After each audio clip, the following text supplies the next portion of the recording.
बहुत बहुत धन्यवाद मनोज भाई। काफ़ी विचारशील व्यक्ति यहाँ पर हॉल में मैं देख रहा हूँ और बड़े ध्यान से सारी बातें सुन भी रहा था। देखिए, जो समस्या यहाँ क्रिएट हुई है उसका जो ब्लूप्रिंट है, जब तक हम उसके ब्लूप्रिंट को नहीं समझेंगे तब तक हम किसी हल पर पहुंचने की संभावना हमारी नहीं है। और ब्लूप्रिंट आरएसएस और भाजपा या संघीय ताकतों ने 100 साल पहले ही ब्लूप्रिंट बना दिया था। ये हमारी गलती है कि हमने उनको उस ब्लूप्रिंट पर इतने वर्षों तक चलने दिया, उनको सत्ता पे कब्जा करने दिया। हम आपस में लड़ते रहे और बटे रहे। उस ब्लूप्रिंट को, जैसा अभी ऋतु मैडम जी ने भी कहा कि ये बात रिकॉर्ड में जानी चाहिए, बहुत लोगों को पता नहीं है। तो मैं आज ये इनकी वी और आवर नेशनहुड डिफाइंड गोलवलकर की किताब लेकर के आया हूं। वैसे तो इसमें बहुत सारी चीजें हैं, लेकिन 2 चीजें पढ़ने लायक हैं और समझने लायक हैं।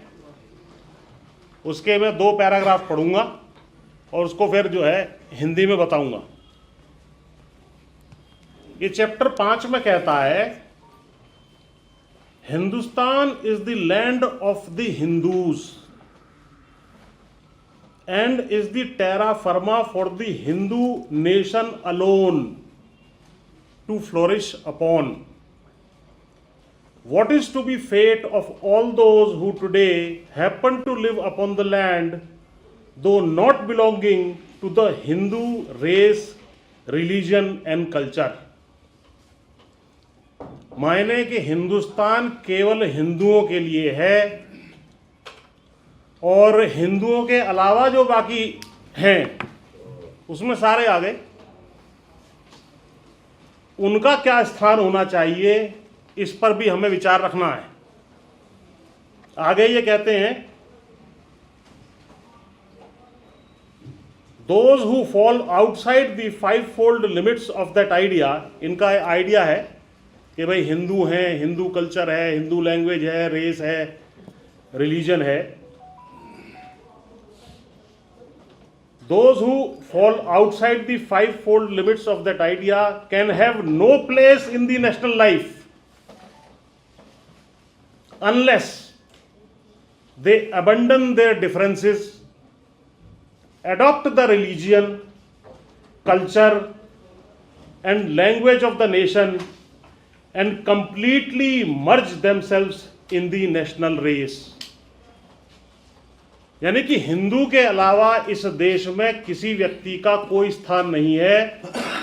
अगर नॉन हिंदू कोई है तो उसको हिंदू में ही मर्ज होना होगा, और अगर वो नहीं होता है तो ये लिखते हैं आगे पेज नंबर 45 पर, फॉरेन रेसेस, इनको एक तरीके से, foreign races in Hindustan must either adopt the Hindu culture and language, या तो हिंदू कल्चर और लैंग्वेज को मान लो, must learn to respect and hold in reverence Hindu religion, Hindu धर्म का जो है आप सम्मान करें, must entertain no idea but those of the glorification of the Hindu race and culture. केवल हिंदू रेस और उसकी कल्चर की ग्लोरिफिकेशन वाला जो आइडिया वो आपको मानना है।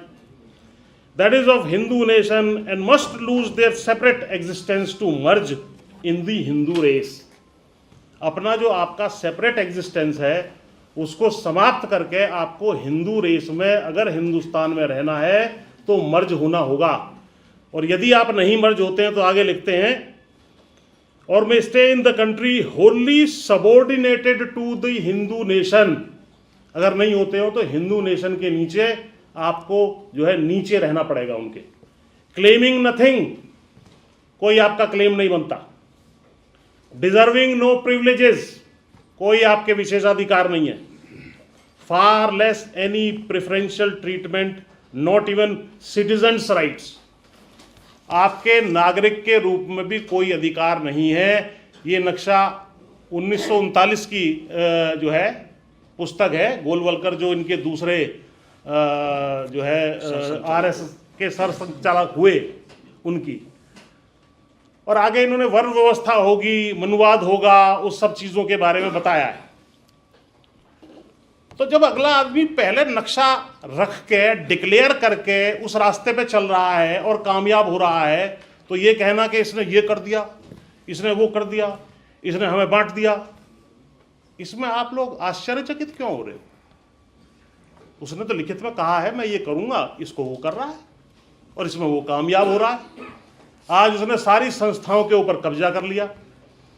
वर्ण व्यवस्था में जो है ब्राह्मण है, क्षत्रिय है, वैश्य है, शूद्र है और बाकी आउटकास्ट भी है, उनका कोई स्थान नहीं होगा। इस बात को अच्छी तरह समझ लो। 100वां वर्ष है इस बार, 1925 में हुई थी संस्था और 2025 में इनका 100 वर्ष हो रहा है।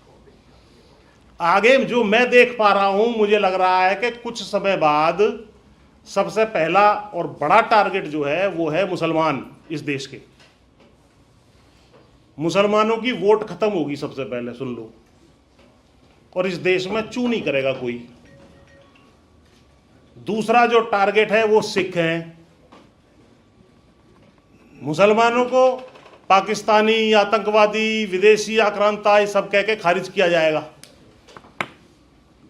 और सिखों को ये खालिस्तानी हैं, अलगाववादी हैं। तीसरा बड़ा टारगेट है वो जो है शेड्यूल कास्ट और शेड्यूल ट्राइब, क्योंकि ये भी इनके हिंदुत्व के फोल्ड में फिट होने वाले नहीं है। और चौथा जो नया नया इन्होंने जोड़ा है पिछले 10 साल से है वो है जाट। लेकिन इस किताब में गोलवलकर को एक बात पता नहीं थी कि जब आप इतने 3-4 टारगेट खोल दोगे, मुसलमान के खिलाफ, सिख के खिलाफ, SC ST के खिलाफ और जाटों को भी उसी में डाल दोगे, तो ये बहुत डेडली कॉम्बिनेशन बन जाएगा। डेडली। इस कॉम्बिनेशन के सामने इनकी ये किताब फेल होने वाली है, मैं आपको बता रहा हूं। आपने केवल ये भाईचारा बनाना है, इसमें आप जाट कह लो या किसान बिरादरियां कह लो। जिस प्रकार से किसान यहां पर पिट रहे हैं और जिस तरीके से हरियाणा के चुनाव में इन्होंने 35 बनाम 1 का नारा दिया, जाट के अलावा जो डोमिनेंट कास्ट है, जो भी डोमिनेंट कास्ट हैं, जो इनके हिंदुत्व के प्रोजेक्ट के सामने खड़ी हो सकती हैं, लड़ सकती हैं, चाहे इसको पश्चिम यूपी से लेकर हरियाणा, पंजाब, राजस्थान, ये सारा एरिया जिसको आम भाषा में जाटलैंड कह देते हैं। मैं किसी एक जाति से नहीं कह रहा, लेकिन जाटलैंड उसको आम भाषा में कहते हैं, यही मीडिया वाले ही कहते हैं, मेरा कोई शब्द नहीं है ये। तो उसमें 35 बनाम 1, यानी कि 35 बिरादरी एक तरफ है, जाट एक तरफ है। तो हमने सबसे पहले तो ये कहा कि बहुत बहुत धन्यवाद, आपने जाट को बता दिया कि जाट यानी कि हिंदू है नहीं। भाई जाट यदि हिंदू नहीं है तो हमारे भाई जो बैठे हुए हैं सिख धर्म में, पहला जो मैडम भी कह रही थी कि भाई, और लोग भी कह रहे थे कि ये नहीं पता लगता कि आगे क्या करें। जाटों ने जरूर सोच लिया है कि आगे क्या करना है। जाटों ने ये सोच लिया है कि हमें सिख धर्म में जो है चले जाना है।